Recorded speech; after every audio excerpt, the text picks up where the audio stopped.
ایک بہترین نماز ہے جب انسان بہت زیادہ پریشان ہے، بہت زیادہ، مثلا بزنس چل نہیں رہا ہے، اولاد نافرمان ہو گئی ہے خدا نخواستہ، یا نماز میں دل نہیں لگتا ہے، تو ایسے میں امام جعفر صادق علیہ السلام سے دو دو کر کے 4 رکعت نماز نیت کریں گے کہ 2 رکعت نماز امام جعفر صادق پڑھتا ہوں میں یا پڑھتی ہوں میں قربت اللہ، دو دو کر کے 4 رکعت۔ اس کے بعد دیکھیے کیا بہترین چیز ہے، یہ سجدے میں جائے اور 100 مرتبہ کہ بسم اللہ الرحمن الرحیم۔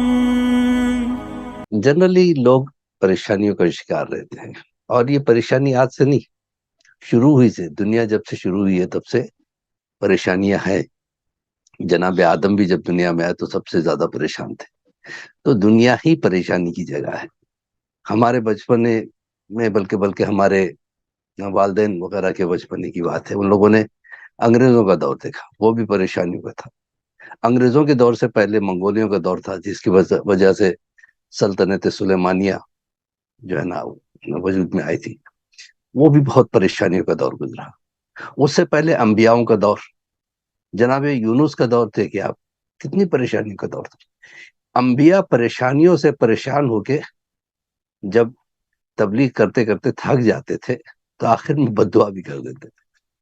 تو جناب یونس نے پروردگار سے کہا، پروردگار میری قوم عجیب قوم ہے، یہ میری بات نہیں مانتی، میں نے انہیں لاکھ سمجھایا، لیکن یہ ان کو کئی مرتبہ میں نے موقع دیا، لیکن یہ سدھرتی نہیں ہے، لہٰذا ان پہ عذاب نازل کر۔ پروردگار عالم ان کو موقع دیتا رہا، آخر میں جناب یونس نے کہا، پروردگار میں ان سے تنگ آ گیا ہوں، کہ اچھا ان سے کہہ دو کہ فلاں دن عذاب آئے گا۔ تو جناب یونس نے جب عذاب کا اعلان کیا تو لوگ ہنسنے لگے، کہ ہم ایسے عذاب کو مانتے ہی نہیں۔ کہا ٹھیک ہے، جو ان کے ماننے والے جو تھے ان کو اپنے ساتھ میں لے کے وہاں سے نکل گیا، اور جب نکل کے کسی اور جگہ چلے گئے اور وہ دن آ گیا جو عذاب کا دن تھا، تو جناب یونس بے چین تھے کہ شاید اس وقت عذاب ہو رہا ہوگا۔ کچھ عرصے کے بعد ادھر سے آنے والے قافلوں کا انتظار کرنے لگے، تو ایک قافلہ ادھر سے آ رہا تھا۔ جناب یونس نے پوچھا کیا بات ہے، کہاں سے آ رہے ہو؟ کہ فلاں طرف سے آ رہا ہوں۔ کہا وہ بستی کیسی ہے؟ بستی کا نام لیا جو بھی رہا ہوگا۔ کہا کہ اچھے خیریت سے سب مزے میں۔ یہ حیران ہو گئے، عذاب آنا چاہیے تھا، بستی والے سب ختم ہو جانا چاہیے تھا، لیکن خیر خیریت مل رہی ہے، اس کا مطلب عذاب نہیں آیا۔ اب اگر میں اس بستی میں جاؤں گا تو مجھے جان سے مار ڈالیں گے۔ تو مایوس ہو گئے، پریشانیوں سے مایوس نہیں ہونا چاہیے۔ مایوس ہو گئے، مایوس ہونے کے بعد وہاں سے نکل گئے، ساحل کی طرف چلے گئے، دیکھا کہ جہاز ریڈی تھا، نکل رہا تھا پانی میں، تو یہ بھی جا کے سوار ہو گئے۔ تو جہاز وہاں سے نکلا اور بیچ سمندر میں جب پہنچا تو طوفان آ گیا۔ جب طوفان آیا تو اللہ نے کہا کہ ایسا کبھی نہیں ہوتا تھا، ہو سکتا ہے کہ تم میں کوئی اپنے آقا سے بھاگ کے جا رہا ہے، تو جو بھی ہے بتا دے۔ تو جناب یونس نے کہا میں ہوں۔ اچھا، پیغمبروں کی شکل سے ہی پتہ چل جاتا ہے، علماء کی شکل سے جب پتہ چل جاتا ہے تو پیغمبر ہوتے ہیں۔ کہا کہ آپ تو ایسا لگتے نہیں، کوئی بات نہیں، آپ بیٹھیے۔ دوبارہ اعلان کیا تو دوبارہ یہ کھڑے ہوئے، کہا وہ میں ہوں۔ کہ دیکھو جو بھی ہے میں اس کو پانی میں ڈال دوں گا تاکہ ہم بچ جائیں، اس کی وجہ سے سب کا جو ہے نا پریشانی کا شکار ہو جائے، یہ مجھے منظور نہیں۔ ان کا کہ میں کہہ رہا ہوں کہ میں ہوں، میں بھاگ رہا تھا اپنے مالک سے، مجھے ڈال دے اٹھا کے پانی میں۔ کہ نہیں، آپ نہیں ہو سکتے، آپ بیٹھ جائیے۔ 3 مرتبہ یہی ہوا۔ اس کے بعد کسی عاقل نے کہا کہ ایسا کرو، قرعہ نکالو، لاٹری نکالو، جس کا نام نکلے اس کو پانی میں پھینک دیا جائے۔ اب لاٹری میں بھی ان کا نام نکلا، تو انہوں نے کہا کہ اب تو پانی میں پھینکا نہیں۔ دوبارہ دیکھا تو دوبارہ نکلا۔ تیسری مرتبہ جب ان کا نام نکلا تو انہوں نے کہا ٹھیک ہے، تم نہیں پھینکنا چاہتے، میں خود پانی کے حوالے کر دیتا ہوں۔ انہوں نے پانی میں چھلانگ لگا دی۔ جیسے پانی میں چھلانگ لگائی، اللہ نے مچھلی کو حکم دیا کہ یہ میری امانت ہے، تیری غذا نہیں ہے، اس کو اپنے شکم میں لے لے، لیکن اسے ختم نہیں کرنا۔ اب جیسے جناب یونس مچھلی کے پیٹ میں گئے، اللہ نے مچھلی کو بالکل ٹرانسپیرنٹ بنا دیا، اور یہ دیکھتے رہے، عجیب و غریب دنیا میں پہنچ گئے، رنگ برنگی مچھلیاں، رنگ برنگی۔ تو اب احساس ہوا کہ پروردگار واقعی مجھ سے غلطی ہو گئی، مجھے معاف کر۔ تو یہ تسبیح پڑھتے رہے، سبحان اللہ، اللہ کی تعریف، پروردگار تیری تعریف ہے، اور واقعی مجھ سے غلطی ہو گئی تھی، مجھے معاف کر۔ اب یہ مسلسل روایتوں میں 40 دن تک استغفار کرتے رہے، توبہ کرتے رہے، تب اللہ نے ان کو مچھلی کو حکم دیا کہ ان کو واپس ساحل پہ لا کے اگل دے۔ مچھلی نے اگل دیا، 40 دن مچھلی کے پیٹ میں رہنے کی وجہ سے جناب یونس کی پوری کھال جو ہے سینسیٹیو ہو گئی تھی، دھوپ کو برداشت نہیں کر سکتی تھی۔ تو پروردگار عالم نے ایک پودے کو حکم دیا کہ جو جبھی پیدا ہوا اور بڑا ہوا، اس کے پتوں کے سائے میں جناب یونس نے اپنے آپ کو آسرا لیا۔ اس طرح سے ہوتے ہوتے 2-3 دن گزرے، ان کو غذا بھی ملتی رہی، ایک بکری، جنگلی بکری جو ہے نا، اور بعض روایت میں ایک ہرن آ کے دودھ پلا کے جاتا تھا۔ بہرحال جناب یونس جب ٹھیک ہو گئے کہ پروردگار کیا عذاب نہیں آیا؟ آخر وہ بستی سلامت کیوں ہے؟ اگر عذاب نہیں آیا تو تیری مصلحت رہے گی، مجھے کوئی یہ نہیں، لیکن میں جاننا چاہتا ہوں ہوا کیا؟ کہ یونس بات یہ ہے کہ جب تم وہاں سے نکل گئے ہم نے عذاب بھیج دیا، عذاب جب ان کے سروں پہ آ گیا تب ان کو یقین ہو گیا کہ تم حق پہ تھے۔ وہ سب کہنے لگے کہ پروردگار ہم تجھ پہ ایمان لاتے ہیں، ہمیں معاف کر دے۔ اور انہوں نے ایک اور بہت بڑا کام کیا، انہوں نے کہا کہ انہوں نے اپنے آپ کو میدان میں بلا لیا، سب کے سب میدان میں آگے، میدان میں آنے کے بعد ہاتھوں کو اٹھایا اور چھوٹے چھوٹے بچوں کو بٹھا دیا، اور وہ دعا کرتے رہے، بچے آمین کہتے رہے۔ اور جس دعا میں بچوں نے آمین کہا، ہم کیسے ان پر عذاب نازل کر سکتے؟ ہم نے ان کو معاف کر دیا، لہذا اب تم واپس جاؤ، تمہاری عزت بھی ہوگی اور تم پر سب ایمان لائیں گے۔ تو پریشانیاں جب بھی تھی، اور پریشانی ٹلی کیسے؟ استغفار سے۔ پریشانی ٹلی کیسے؟ صلوات کی تسبیحوں سے۔ پریشانی ٹلی کیسے؟ عبادتوں کی تسبیح کی وجہ سے۔ اور بالخصوص پریشانی اگر ہو، میں تو یہ کہتا ہوں کہ ہر گھر میں بچے ہوتے ہیں، بچے ایک معصوم فرشتوں کی طرح ہوتے ہیں، اپنے بچوں کو اپنے ساتھ بٹھاؤ، اب دعا مانگو، انشاءاللہ دیکھو دعا کیسے قبول ہوتی۔ تو کہنے کا مطلب یہ ہے کہ انسان کو کبھی مایوس نہیں ہونا چاہیے۔ اور جناب نوح کے دور کا عذاب تو پوری دنیا عذاب کے دائرے میں آ گئی تھی، پوری دنیا۔ کتنا خطرناک عذاب تھا، پانی، زمین سے پانی اگلنے لگا، اور پھر سمندروں کا پانی ساتھ میں ہو گیا، آگ آسمان سے پانی برسنے لگا۔ ایسا عذاب تو کبھی نہیں آیا تھا، تاریخی عذاب تھا۔ اور جناب نوح کہ یہ عذاب کیا ایسے ہی آ گیا چند دنوں میں؟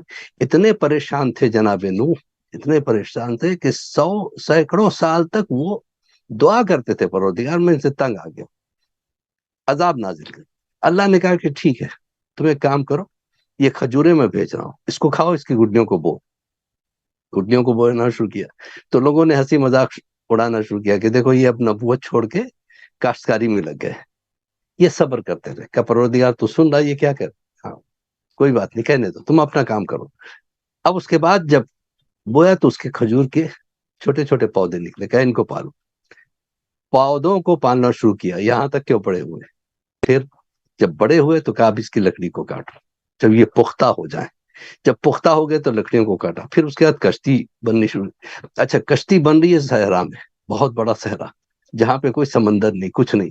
لوگ مذاق اڑانے لگے کہ اتنی بڑی کشتی رکھی کیا کریں گے؟ کہا دیکھتے جانا، یہی کشتی کام آئے گی جب عذاب نازل ہوگا۔ بہرحال جناب نوح کا وہ عجیب و غریب سانحہ تھا، پریشان، اتنے پریشان رہے، 1 سال نہیں، 10 سال نہیں، 20 سال نہیں، 100 سال نہیں، 550 سال تک سہتے رہے ان کے تانے، سہتے رہے ان کے۔ اور جو ہے نا پریشانی سے باہر آنے کے لیے بس یہی تھا کہ پروردگار جو کچھ ہے تو ہی سب کچھ کر سکتا۔ دیکھیے ایک باتوں میں ایک چیز ذہن میں آ گئی، جیسے کہ میں ہر سلسلے میں کچھ نہ کچھ ایک تحفہ دیتا ہوں، تو ایک بہترین نماز ہے جب انسان بہت زیادہ پریشان ہو، بہت زیادہ، مثلا بزنس چل نہیں رہا ہے، اولاد نافرمان ہو گئی ہے خدا نخواستہ، یا نماز میں دل نہیں لگتا ہے، یہ بھی بہت بڑی پریشانی ہے۔ اگر انسان کا نماز میں دل نہیں لگتا ہے تو کوئی نہ کوئی اس سے خطائیں ہو رہی ہے، غلطی ہو رہی جو وہ محسوس نہیں کر رہا، جس کی وجہ سے نماز سے دل اچاٹ ہو جاتا ہے، پروردگار عالم سلب کر لیتا ہے وہ خواہش نماز کی اس سے۔ تو تو ایسے میں امام جعفر صادق علیہ السلام سے 2 کر کے 4 رکعت نماز نیت کریں گے کہ 2 رکعت نماز امام جعفر صادق پڑھتا ہوں میں یا پڑھتی ہوں میں قربت اللہ، بالکل صبح کی نماز کی طرح 2 2 کر کے 4 رکعت. اس کے بعد دیکھیے کیا بہترین چیز ہے یہ، سجدے میں جائے اور 100 مرتبہ کہ ماشاء اللہ ماشاء اللہ ماشاء اللہ ماشاء اللہ، یعنی پروردگار تو وہی کر جو تو چاہتا ہے. تو پروردگار عالم اپنے ملائکہ سے کہتا ہے دیکھو یہ اپنے لیے دعا نہیں کر رہا بلکہ یہ سب کچھ مجھ پہ چھوڑ دے رہا، لہذا اس کی تقدیر میں بہترین چیزیں لکھ دو، جو کام اس کے بن نہیں رہے وہ کام اس کے بنا دو. تو انسان کو برکت چاہیے تو عبادت سے ہی برکت مل سکتی. سب کچھ خدا پہ جب چھوڑ دیتا ہے انسان تو خدا اس کی ساری پریشانیوں کو دور کر دیتا ہے. بس یہ ہے کہ انسان کو مین کیا ہے، اللہ پہ بھروسہ رکھنا چاہیے، ورنہ پریشانیاں تو ہر دور میں رہی ہیں. جناب نوح کا دور، جناب یوسف کا دور، جناب ایوب کا دور، جناب یعقوب کا دور، جناب یونس کا دور، جس کو بھی آپ دیکھیں ہر دور میں پریشانیاں رہی ہے. کوئی ایسا دور نہیں رہا کہ جہاں پریشانیاں نہ ہو. جبکہ اچھا آج ہمارے پاس جو فیسلٹیز ہیں وہ اکبر بادشاہ کے زمانے میں اکبر کو نہیں تھی. ہے نا؟ آپ دیکھیے آپ جو ہے نا اگر سفر کرنا چاہیں تو چند گھنٹوں میں امریکہ پہنچ جائیں گے، یو کے چلے جائیں گے، پاکستان چلے جائیں گے، انڈیا چلے جائیں گے. وہ زمانہ ایسا نہیں تھا. وہ زمانے میں گھوڑوں سے سفر ہوتا تھا، اونٹوں سے سفر ہوتا تھا، ہاتھی سے سفر ہوتا ہے، بیل گاڑیوں میں انسان جاتا تھا اور مہینوں لگ جاتے تھے، اور ایک جگہ سے دوسری جگہ جانے والے کو یہ یقین نہیں تھا کہ وہ واپس بھی آئے گا یا نہیں، لہذا وہ وصیتیں کر کے جاتا تھا. اس زمانے میں بادشاہوں کے تصور میں نہیں تھا جو آج ہمارے. اچھا ان کے پاس جو مجلس شورا ہوا کرتی تھی نا مشورے کے لیے، اکثر بادشاہ 9 آدمی کو مجلس شورا کے نام سے رکھتے تھے، یعنی مشورے جن سے لیتے تھے. ان کے وہ ایسوں کو چنتے تھے جو ہر علم میں بہترین ہو، نالج بہترین رکھتے ہو. جیسے ستاروں کا علم ہے، علم نجوم ہوا، علم شمسی ہوا، وغیرہ تمام علوم کے ماہروں کو رکھتے تھے. اور وہ ان سے مجلس، یعنی مجلس کا مطلب بیٹھک، ان کے ساتھ بیٹھ کے میٹنگ ہوتی تھی اور ہر جگہ کی انفارمیشنز ان کے تھرو بادشاہ کو ملتی تھی. لیکن آج آپ کے ہاتھ میں ایک چھوٹا سا موبائل ہے، اس موبائل میں آپ کو دنیا بھر کی انفارمیشنز مل جاتے ہیں. جو بادشاہ کے نصیبوں میں نہیں تھا وہ ہمارے نصیبوں میں. ہم بیٹھے بیٹھے ہر طرح کی انفارمیشن، اگر کوئی ڈاکٹر نے کوئی دوا لکھی ہے، دوا کیسی ہے اگر آپ کو سمجھ میں نہیں آتا آپ گوگل میں سرچ کر لیجیے، دوا کا نام ڈالیے، پورا انفارمیشن، کیا مالیکیولز ہے اس میں، کیا آپ کے کنٹینٹس ہے، اور کون سا کنٹینٹ باڈی پہ کیا اثر دکھاتا ہے، کیا کام کرتا ہے، ساری چیزیں آپ کو مل جاتی ہیں. اتنی سہولتیں پہلے کے زمانے والوں کے پاس نہیں تھی، آج کے زمانے میں. گرمیوں میں لوگوں کے پاس پنکھے بھی نہیں ہوتے تھے لیکن سکون کی زندگی جیتے تھے، چٹنی روٹی کھاتے تھے. ہمارے جو بزرگ تھے زمین پہ بیٹھ کے چٹنی روٹی کھاتے تھے، لیکن آج ہم ڈائننگ ٹیبل پہ بیٹھ کے جو ہے نا پیزا اور برگر کھا کے وہ خوش نہیں ہو پاتے جو اس زمانے کے بزرگ چٹنی روٹی کھا کے خوش ہوتے تھے. اس وجہ کیا تھی؟ سب مل کے کھاتے تھے. جب مل کے بیٹھتے تھے، زمین پہ بیٹھ کے کھاتے تھے تو برکت ہوتی تھی. آج ہم کبھی بیٹھ کے ایک ساتھ اکٹھے کھاتے ہوں، یاد کیجیے کہ کب لاسٹ آپ نے آپ کے فیملی کی پوری فیملی کے ساتھ بیٹھ کے ناشتہ کیا ہو یا کھانا کھایا ہو. سوچنا پڑتا ہے کتنے دن ہو گئے، کتنے دن گزر گئے، بعض جگہ تو مہینوں گزر جاتے ہیں. بیٹا کہتا ہے مجھے میرے کمرے میں بھیج دو ناشتہ، بیٹی کہتی ہے میرے کمرے میں بھیج دو. یہ لوگ ہاں سب اتنے مصروف ہو گئے، ان کے پاس وہ چیزیں رہی نہیں. نتیجہ کیا ہوا؟ محبت ختم ہونے لگی. جو اٹیچمنٹ ہونا چاہیے تھا نا پہلے، کیا تھا؟ ایک ساتھ بیٹھ کے کوئی بھی اگر فیل، یعنی آدمی کوئی فیل ہو جاتا تھا ساتھ کھانے میں تو لوگ انتظار کرتے تھے وہ آ جائے تو سب بیٹھ کے کھائیں گے. سب بیٹھ کے کھاتے تھے تو ایک دوسرے کو شیئر کرتے تھے، اپنی پریشانی بتاتے تھے، تو سب مل کے اس کا سولوشن نکالتے تھے. اب انسان ڈپریشن کا شکار کیوں ہوتا ہے؟ نہ وہ کسی کو شیئر کر سکتا ہے، نہ کسی سے اپنی پریشانی کہہ سکتا ہے. نتیجہ کیا ہوتا ہے؟ Anxiety, depression. اس وقت 89% افراد اینگزائٹی کے شکار ہیں، ڈپریشن کے شکار ہیں. اور یہ اینٹی اینگزائٹی جو گولیاں مل رہی ہے وہ ہاٹ کیکس کی طرح بک رہی ہے. اتنا میڈیسن میں آپ کو جو ہے نا طاقت کی گولی اتنی نہیں بکتی جتنے اینٹی اینگزائٹی. راتوں کی نیند انسان کی ختم ہوگی. وجہ کیا ہے؟ بس رینڈملی ہم پروگرامز دیکھتے رہتے ہیں، اس کے بعد یہ، اس کے بعد یہ، کوئی یعنی کوئی حاصل کچھ نہیں ہے. اس سے جو نقصانات ہے بہرحال وہ الگ ایک ٹاپک ہو جائے گا، اس میں جائیں گے تو ہم تصور نہیں کر سکتے اس موبائل کی وجہ سے کتنے نقصانات. سب سے بہترین چیز جو تھی ہماری نیند، وہ ہم سے چھوٹ جاتی. وقت، بہترین وقت سونے کا جو ہے رات کے 10 بجے سے لے کر صبح کے 4 بجے تک کا ہے. یہ وقت ہم لوگ کھو دیتے ہیں. نتیجہ کیا ہوتا ہے؟ انسان کے اندر جو دفاعی طاقت ہے، جو ڈیفنس میکانزم، یہ کمزور پڑ جاتا ہے، کیونکہ اس کو پراپر طریقے سے نیند نہیں ملتی. کم سے کم انسان کو 8 گھنٹے کی نیند پوری کرنا چاہیے، لیکن یہ 8 گھنٹے وہ بہترین 8 گھنٹے ہوتے ہیں جو 10 سے لے کے 4 کے ہوتے ہیں. 6-7 گھنٹے آدمی اگر سو جائے آرام سے، جو سونے کا ٹائم فکس ہے، لیکن ہم اس میں نہیں سو پاتے. ہم پروگرامز دیکھتے رہتے ہیں، آپس میں باتیں کرتے رہتے ہیں، یا پکچرز دیکھتے ہیں، مووی دیکھتے ہیں. نتیجہ کیا ہوتا ہے؟ وہ وقت نکل جاتا ہے. جب نکل جاتا ہے تو سب سے بڑا نقصان یہ ہوتا ہے، جو عبادت کا وقت ہے نا، وہ 4 بجے سے لے کے مثلا ہمارے یہاں اس وقت 5 بجے، ایک مثال دے رہا ہوں، 5 بجے صبح کی نماز کا وقت ہے، تو 4 سے 5 بہترین وقت ہے عبادت کا. بہترین وقت یعنی صبح کی نماز سے پہلے سے دیکھیں.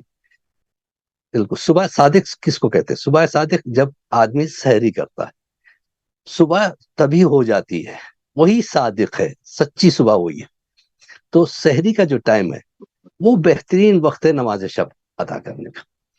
آرام سے اگر آپ 11 رکعت نماز پڑھتے ہیں پورے، یعنی دعاؤں کے ساتھ، تسبیحات کے ساتھ، آپ کو زیادہ سے زیادہ آدھا گھنٹہ لگتا ہے. آدھا گھنٹہ پھر بھی آپ کے پاس ہے اپنی ذاتی دعائیں مانگنے کے لیے. تو برکت چاہیے تو رسول کہتے ہیں کہ اگر تم برکت چاہتے تو رسول اللہ فرماتے ہیں کہ پہلے دوسروں کے لیے دعا کرو. جب دعا انسان دوسروں کے لیے کرتا ہے تو اللہ ملائکہ سے کہتا ہے کہ تم نے دیکھا میرے بندے کو، اسے اپنے سے زیادہ دوسروں کا خیال ہے، لہذا اس کی دعا، یہ اپنی دعا مانگنے سے پہلے اس کی دعا قبول کر دو. تو وہ فرشتے جو دعاؤں کو قبول کرتے وہ آ جاتے ہیں، آ کے دعاؤں کو لے کے جاتے ہیں اپنے ساتھ. تو مطلب یہ ہے کہ برکت چاہتے ہیں تو چند چیزوں کو کرنا ضروری ہے. پہلی بات تو یہ ہے کہ ہم سب سے پہلے ہم جن حالات میں ہیں ان حالات میں خوش رہنا سیکھیں. محمود غزنوی ایک بادشاہ گزرا ہے، اس کے پاس ایک وزیر تھا، ایاز نام تھا. تو یہ بڑا ذہین وزیر تھا. محمود غزنوی بیٹھا تھا، ایاز سامنے بیٹھا ہوا تھا، سامنے خربوزہ تھا، خربوزہ چھل رہا تھا. محمود غزنوی باتیں چل رہی تھی. اب اس نے سے ایک ٹکڑا نکال کے محمود غزنوی نے منہ میں ڈالا تو کڑوا خربوزہ، اتنا کڑوا تھا کہ فوراً اس نے سائڈ میں تھوک دیا اور اسی خربوزے کا ایک ٹکڑا نکال کے ایاز کو دیا. ایاز نے کھایا، نہ چہرے پہ کوئی فیلنگ تھی اس کے، نہ کچھ. دوسرا ٹکڑا دیا، وہ بھی کھا لیا. تیسرا ٹکڑا دیا، وہ بھی کھا لیا. چوتھا دیا.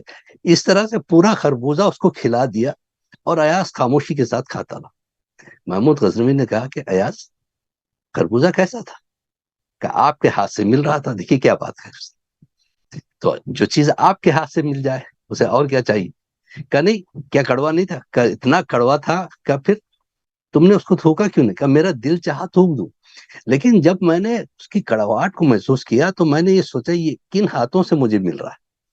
جن ہاتھوں سے مل رہا ہے ان ہاتھوں سے مجھے جواہرات ملے ہیں، انعامات ملے ہیں، پیسہ ملا ہے، رتبہ ملا ہے. آج جو کچھ میری عزت ہے انہی ہاتھوں کی دی ہوئی ہے. اتنی تمام چیزوں کے بعد اگر ایک کڑوا خربوزہ مل جائے تو اس میں برائی کیا ہے؟ محمود غزنوی کو بات اتنی پسند آئی کہ اس نے اس کو مالا مال کر دیا.